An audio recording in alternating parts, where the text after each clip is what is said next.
जय श्रीमन्नारायण दोस्तों, जय श्रीमन्नारायण मित्रों। आप लोग कैसे हैं? स्वस्थ होंगे, मस्त होंगे, ऐसी मेरी प्रभु से कामना है। आप लोग सबके सदस्य मस्त रहें, स्वस्थ रहें। आज का हमारा टॉपिक है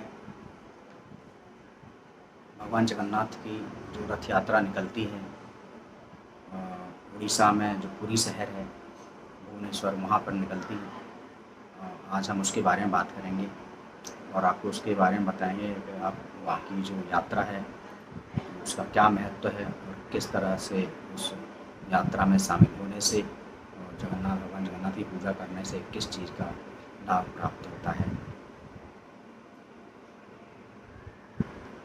भगवान जगन्नाथ का रथ यात्रा बहुत ही प्रसिद्ध है। देश विदेश से लोग वहाँ पर रथ यात्रा में शामिल होने के लिए आते हैं और वहाँ उस यात्रा में शामिल होकर के अपने आप को, अपने मन को बहुत ही सुकून प्राप्त कर पाते हैं और वहाँ आने से लोगों के दुख दर्द पाप वहाँ नष्ट हो जाते हैं। जो भगवान जगन्नाथ की जो खिचड़ी वहाँ पर मिलती है वो प्रसाद है।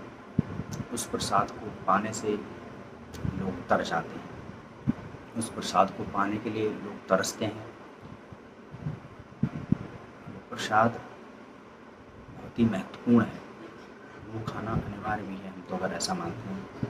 प्रसाद का मतलब होता है प्रभु के साक्षात दर्शन। अगर आपने प्रसाद नहीं पाया है तो आपको प्रभु के साक्षात दर्शन नहीं हुए। 2024 में रथ यात्रा कब है, कब से शुरू होने वाली है? उड़ीसा का पुरी मंदिर भगवान जगन्नाथ का अपनी चमत्कारों और रचनाओं की वजह से चर्चाओं में रहता है। पुरी की रथ यात्रा विश्व प्रसिद्ध यात्रा है। यह यात्रा आषाढ़ मास के द्वितीय दिन से शुरू होती है।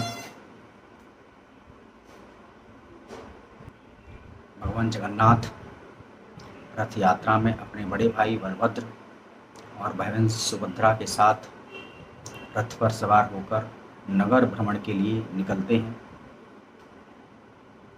जिसमें सबसे आगे बलभद्र भगवान बलराम का रथ रहता है, बीच में माता सुभद्रा का रथ रहता है, लास्ट में जो रथ है वो भगवान जगन्नाथ का रथ रहता है।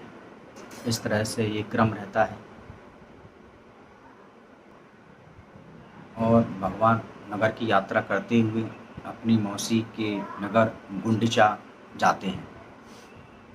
भगवान जगन्नाथ का पारंपरिक रूप से मंदिर 15 दिनों के लिए बंद रहता है। 15 दिनों तक भगवान की जो रथ यात्रा है वो निकलती है, इस वजह से वह बंद रहता है। भगवान जगन्नाथ की रथ यात्रा में शामिल होने को लोग मोक्ष की प्राप्ति मानते हैं और मैं ऐसा मानता हूँ कि जो लोग रथ यात्रा में शामिल होंगे उनको मोक्ष की प्राप्ति अवश्य होगी। जगन्नाथ शब्द का अर्थ ब्रह्मांड के भगवान का नाम है। भगवान विष्णु का ही एक अवतार है। कृष्ण लीला करते हुए, कृष्ण लीला के समय द्वारिका चले गए थे, द्वारका से फिर वो जगन्नाथपुरी में बस गए थे जाकर के। इस तरह की इसकी कहानी। यह रथ यात्रा पूरी शहर में हर साल आयोजित की जाती है, जिसमें करोड़ों की संख्या में लोग शामिल होते हैं। रथ यात्रा आषाढ़ मास के शुक्ल पक्ष की द्वितीया से शुरू होती है। इस बार यह यात्रा 7 जुलाई को शुरू हो रही है। ज्येष्ठ मास की पूर्णिमा के दिन भगवान को मंदिर से बाहर लाया जाता है और उनका स्नान किया जाता है, जिसकी वजह से वह बीमार पड़ जाते हैं। इस कारण से मंदिर जो है 15 दिनों के लिए बंद रहता है, जिसमें भगवान अपने कक्ष में विश्राम करते हैं।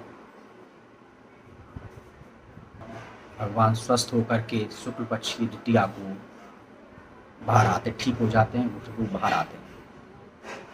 उसी में यह रथ यात्रा की भव्य भव्य रथ यात्रा की तैयारी की जाती है और उसी दिन से यह यात्रा शुरू होती है। यात्रा करते हैं तो मौसी घर जाते हैं, वहाँ पर कुछ दिन रहते हैं, कुछ दिन के बाद वह घूम फिर करके वह रथ यात्रा से ही वापस आ जाते हैं, ऐसा धार्मिक ग्रंथों का मानना है। धार्मिक ग्रंथों के अनुसार पुरी में भगवान जगन्नाथ धरती पर अभी भी विराजमान है, ऐसा माना जाता है। साल में एक बार उनकी यात्रा निकालने का ये विधान है। जो लोग इस यात्रा में शामिल होते हैं वह अपने आप को बहुत ही भाग्यशाली मानते हैं और बहुत भाग्यशाली हैं। उन्हें 100 यज्ञों के बराबर का फल प्राप्त होता है, पुण्य प्राप्त होता है। लोगों को मोक्ष की प्राप्ति भी होती है। लोग अपने मोक्ष के लिए ही भगवान के मंदिर दर्शन करने के लिए जाते हैं, उनसे अपने कष्टों का निवारण करने जाते हैं। ईश्वर हमारी बातों को सुने। हाँ, ऐसी मान्यता है कि आषाढ़ माह में पुरी में स्नान करने से सभी तीर्थों के दर्शन करने के बराबर फल प्राप्त होता है और यह अपने आप में बहुत ही चमत्कार है। लोगों के मन में ये श्रद्धा भी है। आप वहाँ की कहानी अगर आप सुनेंगे तो आप लोग आश्चर्यचकित हो जाएंगे। वहाँ की कहानी अपने आप में बहुत ही विचित्र है, बहुत ही अद्भुत कहानियाँ हैं भगवान जगन्नाथ की। जब आप किसी भागवत को आप भागवत सुने तो आपको इस बात का पता चल जाएगा कि भगवान जगन्नाथ कौन है और उनकी क्या क्या कहानियाँ हैं। जो मैंने प्रसाद की जो बात कही, प्रसाद की भी एक बहुत बड़ी कहानी है, उसका भी एक रहस्य है। जो वहाँ पर एक स्तंभ बना हुआ है जो भगवान जगन्नाथ के मंदिर में बीच में, उस स्तंभ की भी एक कहानी है। तो आप भागवत सुने, उसमें आपको उस कहानी के बारे में पता चलेगा।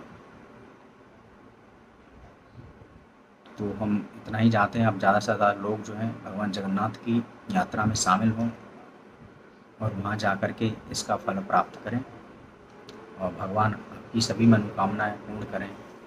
ऐसी मेरी प्रभु से, भगवान श्रीमन नारायण से मेरी प्रार्थना है। जय श्रीमन नारायण।